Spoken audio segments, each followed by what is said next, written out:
Every day, something dramatic happens in the Caribbean that affects our lives. We'll give you the details. We'll give you the facts on Caribbean Perspective with Eddie Frederick. How's Eddie Frederick? So glad you can join us. More cases of Omicron expected in Trinidad and Tobago as officials look to see whether community spread has already started. This story takes the lead in today's edition of Caribbean Perspective for Thursday, 13th January 2022. Details when we return. Conveniently located in the Grand Ann Shopping Center, for over 40 years, Food Fair has provided quality service at affordable prices. Now, grocery shopping is made easier and more convenient from the Food Fair web store. Hey, babe. Listen, I need you to go down to Food Fair to get some groceries. All right, no problem. Right away. Thanks, babe. What are you doing? You're supposed to be going Food Fair to get a grocery, man. I am, but didn't you know you can order your groceries online from the Food Fair web store? Are you serious? Of course. All you have to do is just to log on to www.foodfair.gd with credit card in hand, and with an order of $100 or more, Food Fair Grand Anse will deliver up to 3 miles away. And you don't even have to worry about your information, you know. Their safety measures are excellent. So hold on. You just order online and Food Fair will deliver to you? Yep. Oh, baby, better hurry up and order, man. I already did. They should be here any minute now. Enjoy easy online shopping anytime from your home or office from the Food Fair web store. Food Fair, where you can fill your baskets without emptying your pockets.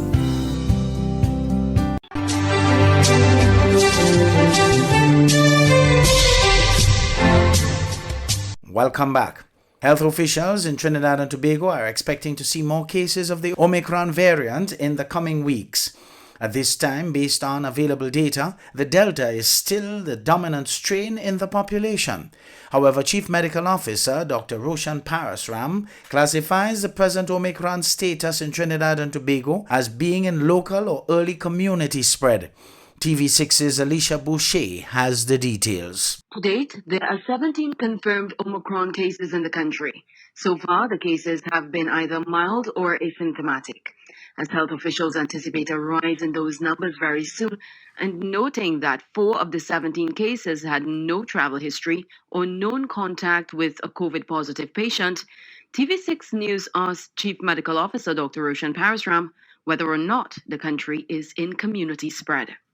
So we're looking at early community or early local spread for sure, and it will only be a matter of time looking at what has happened to the other countries.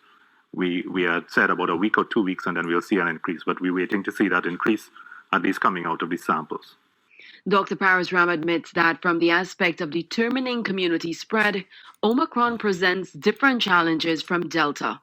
It mainly has to do with the fact that many Omicron cases appear to be milder in terms of illness and at times even asymptomatic.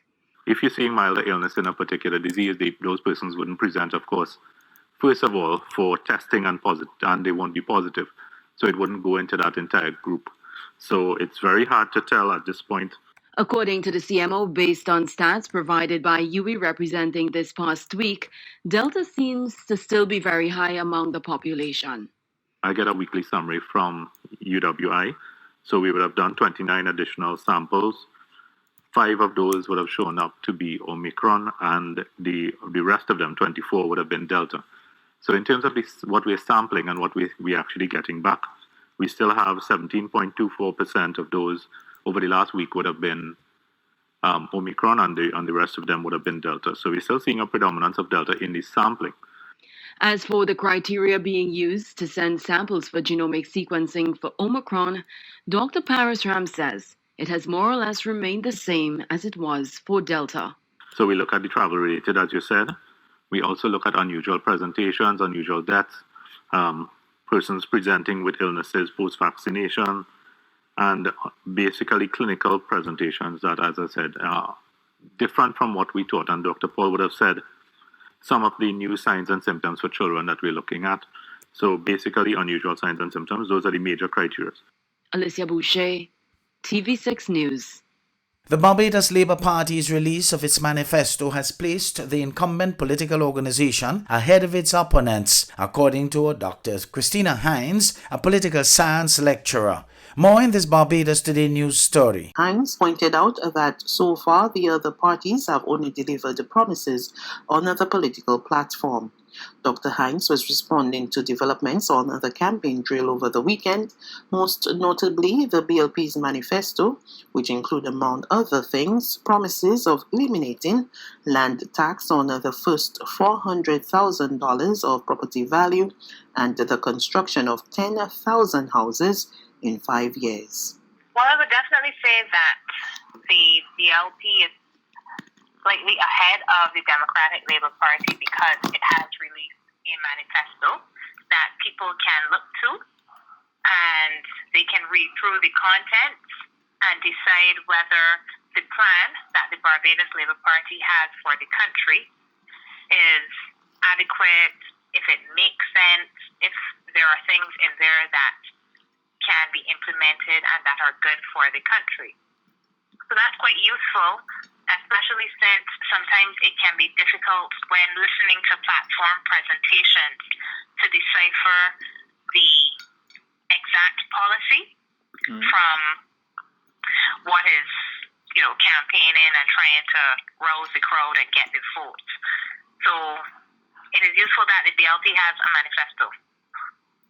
By contrast, the Democratic Labour Party has not released theirs as yet, but I will wait and see what the content of this manifesto will include. Certainly they will release a manifesto at some point. Eastern Caribbean Supreme Court opened law year virtually, with the Chief Justice announcing that this will be her last year at the helm of the sub-regional judiciary. More from this ABS News item. The theme for the 2022 law address, as delivered by Chief Justice for the Eastern Caribbean Supreme Court, Justice Dame Janice Pereira, is the Eastern Caribbean Supreme Court, reimagining the justice system in the era of COVID-19 and beyond. The theme, she explains, is especially fitting given the impact COVID-19 has had on the delivery of justice. It has forced us as a court to see and engage in the virtual world, and in you redefining your views of courts, no longer being seen so much as a place, but more so as a service. Nevertheless, Chief Justice Pereira says regional courts remained busy. At the appellate level, there were 419 appeals filed in 2020. The Court of Appeal heard 351 appeals during full court sittings and a further 437 matters in chamber hearings. She adds 324 decisions were delivered. The Chief Justice says regional courts have learned much from the pandemic. Digitally operated courts and services are here to stay, even when the pandemic hopefully becomes a distant memory. Our economic survival requires that we adapt and take full advantage of the ICT revolution.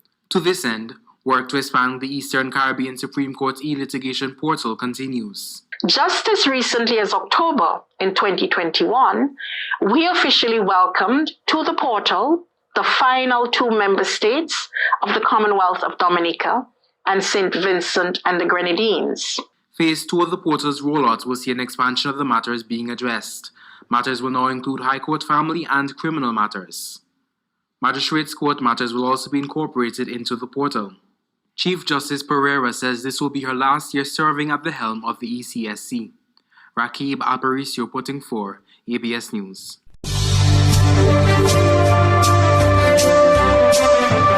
You're listening to Caribbean Perspective with Eddie Frederick.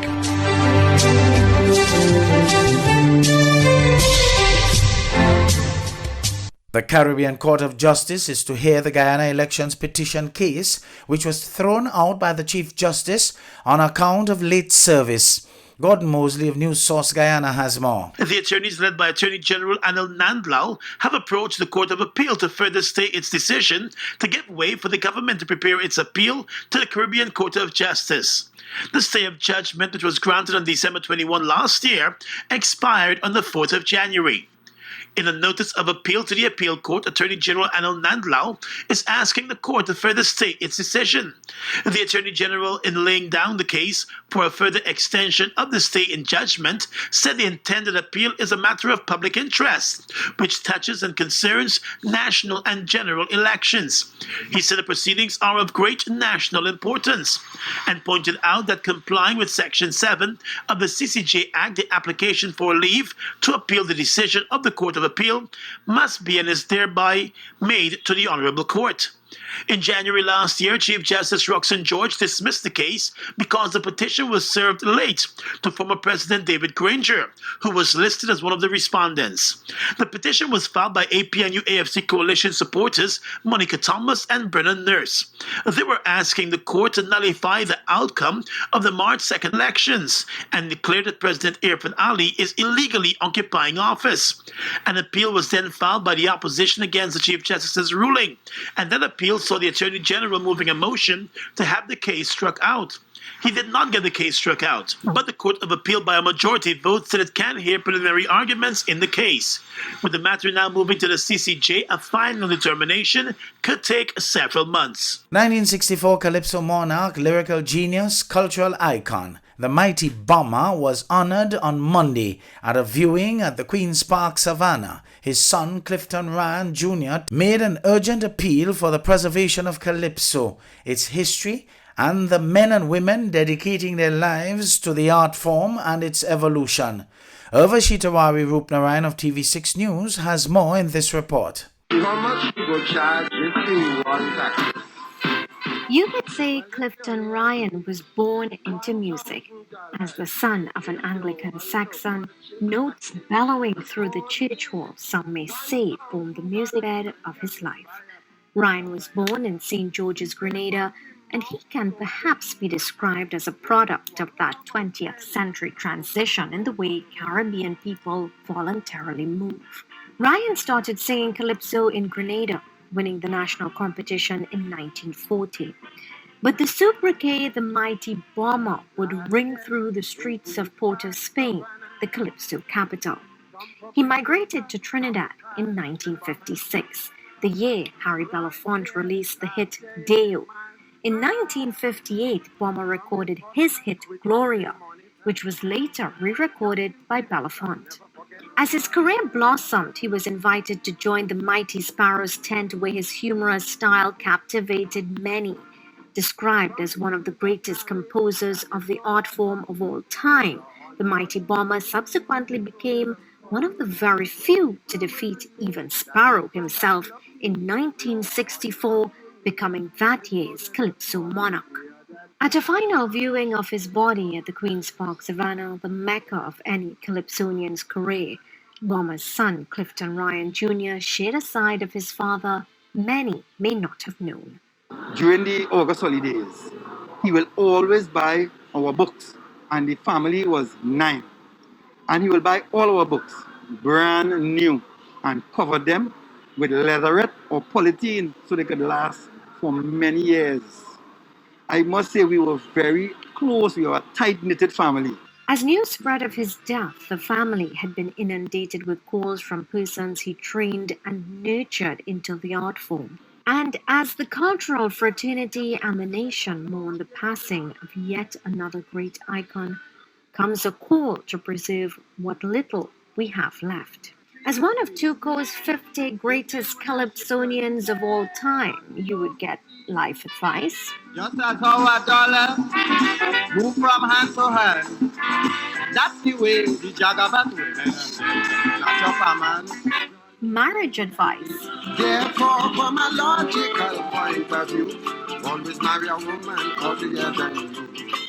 Sometimes just a good laugh. Well, I never do my lips so since I'm born. I say if I reach in time, they go stick it back on. But as soon as I reach by the casualty, police hold me and they charge me for armed robbery. Urvashi Tawari Rupnarayan, TV6 News.